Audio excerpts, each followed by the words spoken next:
देखिए, national waterway की बात करते हैं तो वाटरवे होता क्या है, जैसे आप नेशनल वाटरवे 1 देखिए तो नेशनल वाटरवे 1 कहाँ है, इलाहाबाद से हल्दिया।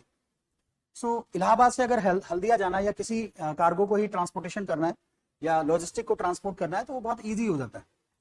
रीजन क्या है कि जो वाटरवेज होते हैं वो बहुत चीपर मोड ऑफ ट्रांसपोर्टेशन होते हैं, प्लस दूसरा पॉल्यूशन कम होता है, तीसरा क्या होता है ट्रैफिक जाम और ये सब जो है ना कम लेसर टाइम में ये क्या करता है वहां तक पहुंचा देता है। अब क्या चल रहा है कि हम ये देख रहे हैं कि developing national waterways for cargo and passenger movements. So हम चाहते हैं कि नेशनल वाटरवेज के थ्रू पैसेंजर भी मूव करें प्लस कार्गो भी मूव करें। इसके लिए हम नेशनल वाटरवे को एक लार्ज स्केल पे वाटरवे को लार्ज स्केल पे डेवलप करना चाहते हैं। जैसे आप अगर वाटरवे को देखें तो अमेरिका में देखेंगे तो 5 ग्रेट लेक्स हैं, उसमें आप सेंट लॉरेंस रिवर, फिर eri river, Ontario river, Huron river, lake, Michigan lake, ये सारी जो लेक्स हैं आप देखना ये 5 ग्रेट लेक्स हैं, उनसे क्या है बहुत अच्छा उन्होंने वाटरवे डेवलप कर रखा है। जैसे सेंट लॉरेंस रिवर से आई शिप तो वहां से फिर ये ओंटारियो लेक में आता है, फिर इरी लेक में आता है, फिर उसके बाद लेक ह्यूरोन में आता है, फिर मिशिगन में आता है, फिर सुपीरियर में। तो आप ये देखिए पूरा ट्रांसपोर्टेशन कॉस्ट डेवलप है, पूरा ट्रांसपोर्टेशन वाटरवे ट्रांसपोर्टेशन डेवलप है कहाँ पे, यूएसए में। ऐसे ही सेम अगर आप जर्मनी में जाएंगे तो जर्मनी में जो राइन रिवर है वो एक नेशनल वाटरवे है जर्मनी के लिए। सेम इंडिया चाहता है कि हम क्या करें, cheaper mode of transportation develop करें, हम वाटर को यूज करें, हम लैंड को यूज करें, हम एयर को यूज करें, सो दैट जो जितना भी ये कंजेशन होता है शहरों में या अर्बन सेंटर्स में उसको कम किया जा सके और लॉजिस्टिक जो पॉल्यूशन है उसको भी रिड्यूस किया जा सके।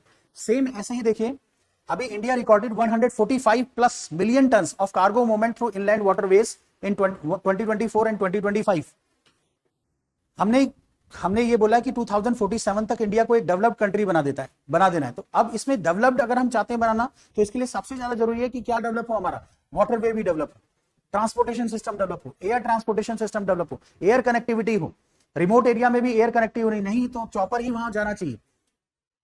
नेशनल हाइलाइट्स की बात करते हैं तो national waterways increase from 5 to 111। National waterway पहले 5 थे, अब 111 तक हमने कर दिया है। ऑपरेशन लेंथ वाटरवे की देखें तो पहले 2716 थी, अब उसको इंक्रीज करके हमने 4894 कर दिया। इसके बाद देखिए इनलैंड वाटरवे अगर हम देखें तो इंडिया में 14,500 किलोमीटर नेविगेबल वाटरवे था। अब अगर देखा जाए तो धीरे धीरे हम रिवर, कैनाल्स, बहुत सारी कैनाल्स डेवलप कर रहे हैं जिससे कि बैक वाटर्स को भी डेवलप कर रहे हैं, जिससे हम वाटरवे की लेंथ को इंक्रीज कर सके। इसके बेनिफिट्स मैंने आपको बताया, एक तो कॉस्ट इफेक्टिव होता है, चीपर मोड ऑफ ट्रांसपोर्टेशन होता है, दूसरा फ्यूल एफिशिएंट होता है, बहुत कम फ्यूल लगता है, थर्ड इको फ्रेंडली, एनवायरमेंट को पॉल्यूट कम करता है, फोर्थ कनेक्टिविटी को बूस्ट करता है, आप सिटी टू सिटी क्या कर सकते हैं, कनेक्ट कर सकते हैं, टूरिज्म को फैसिलिटेट करता है, डिक्लेयर नेशनल वाटरवे से अगर हम नेशनल वाटरवे की जो नंबर्स है उसको इनहांस करेंगे तो धीरे धीरे आने वाले टाइम में क्या होगा, सब कुछ बहुत अच्छा हो जाएगा। ठीक है, और बहुत सारी सिटीज जो हैं आप देखना मैक्सिमम जो मेजर सिटीज है ना वो रिवर के बैंक पे बनी हुई है। पटना आप अब अगर देखो तो गंगा के बैंक पे है, आप अगर लखनऊ को देखो तो गोमती के बैंक पे है, अयोध्या को देखो सरयू के बैंक पे, सो अगर गया को देखो तो फाल्गु रिवर के बैंक पे। मैक्सिमम जो सिटीज है इंडिया की वो किसी ना किसी रिवर के बैंक पे। तो अगर हम इनको कनेक्ट कर दे और इनको वाटरवे ट्रांसपोर्टेशन में कन्वर्ट कर दे तो बहुत easy city to city connectivity क्या हो जाएगी, बहुत ईजियर हो जाएगी, और flow of goods plus flow of passengers वो भी क्या हो जाएगा, ईजी हो जाएगा हमारे।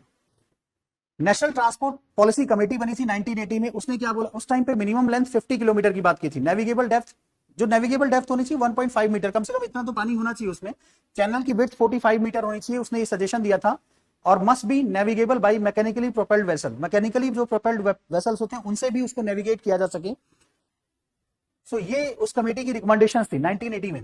उसके बाद हमने बहुत सारे नेशनल वाटरवे डेवलप किए, इवन हमने एक inland waterway authority of India develop किया, inland waterway authority of India 1985 में बनाया, एक्ट से बनी वो बॉडी जिसको मिनिस्ट्री ऑफ पोर्ट, शिपिंग और वाटरवेज रेगुलेट करती है। जितने भी वाटरवेज होते हैं उनको, नेशनल वाटरवेज को भी ministry of port, waterways and shipping regulate करती है। फंक्शन क्या होता है इसका अगर हम देखें inland waterway authority of India का, तो inland waterway authority of India number 1 एक तो नेशनल वाटरवे के लिए इंफ्रास्ट्रक्चर डेवलप करती है, सबसे अच्छी बात। सेकंड है कंडक्ट फिजिबिलिटी स्टडी करती है। मान लीजिए आप ये बोलते हैं कि फाल्गु रिवर है और फाल्गु रिवर में नेविगेशन हो सकता है या वहां वाटरवे हम डेवलप कर सकते हैं, तो उसकी फिजिबिलिटी को कौन स्टडी करेगा, inland waterway authority of India study करेगी। तीसरा पॉइंट आता है एडवाइस सेंट्रल और स्टेट गवर्नमेंट, सेंट्रल गवर्नमेंट और स्टेट गवर्नमेंट को क्या करेगा, एडवाइस करेगा। रिकमेंडेशन, न्यू जितने भी नए नेशनल वाटरवे बने उनको रिकमेंड करता है, उनकी रिकमेंडेशन करता है।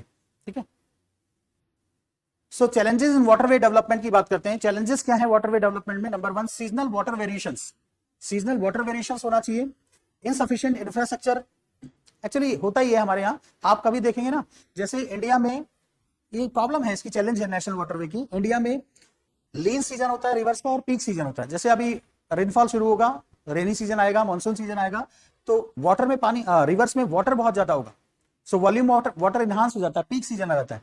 बाकी अगर देखेंगे सर्दियों में या अभी देखिए तो अब क्या है, लीन सीजन चल रहा है। सो लीन सीजन में क्या होता है, उनकी जो नेविगेबल डेप्थ होनी चाहिए यानी 1.5 मीटर होनी चाहिए, वो कम हो जाती है। अब जब वो कम हो जाती है तो नेविगेशन स्टॉप हो जाता है। तो सबसे बड़ा, और दूसरा, ये तो नॉर्थ इंडिया की बात कर रहा हूँ, आप साउथ इंडिया में चले तो वहां तो सीजनल रिवर है, सीजन वहां पेरिनियल रिवर है ही नहीं, सीजनल रिवर है। सीजन रिवर में क्या होता है, मानसून सीजन में वो उनमें वॉल्यूम ऑफ वाटर बहुत ज्यादा होता है, नेविगेबल होती है, मानसून सीजन खत्म, बात खत्म, उसमें नेविगेशन करना मुश्किल हो जाता है। तीसरा, अगर दूसरा पॉइंट देखिए, इनसफिशिएंट इंफ्रास्ट्रक्चर, हमारे पास इनसफिशिएंट इंफ्रास्ट्रक्चर है, टर्मिनल्स नहीं है, कहाँ पे हम शिप को रोकेंगे, कहाँ पे उसको एंकर करेंगे, ये सब नहीं है, इसको बनाने की जरूरत है। इंडस्ट्री इसको रिलेक्टेंट एटीट्यूड रहा है, इवन गवर्नमेंट को देखें या प्राइवेट सेक्टर को भी देखें तो बहुत सारे लोगों ने डेवलप करने की कोशिश नहीं की। अब धीरे धीरे, क्योंकि गवर्नमेंट ऑफ इंडिया चाहती है और लोग भी ये चाहते हैं कि 2047 तक इंडिया क्या है, डेवलप्ड नेशन बन जाए, तो उसके लिए फिर ये इसको हमने शुरू किया है कंपटीशन। दूसरा क्या है कि कंपटीशन है रोड और रेल नेटवर्क से, बहुत ज्यादा कंपटीशन।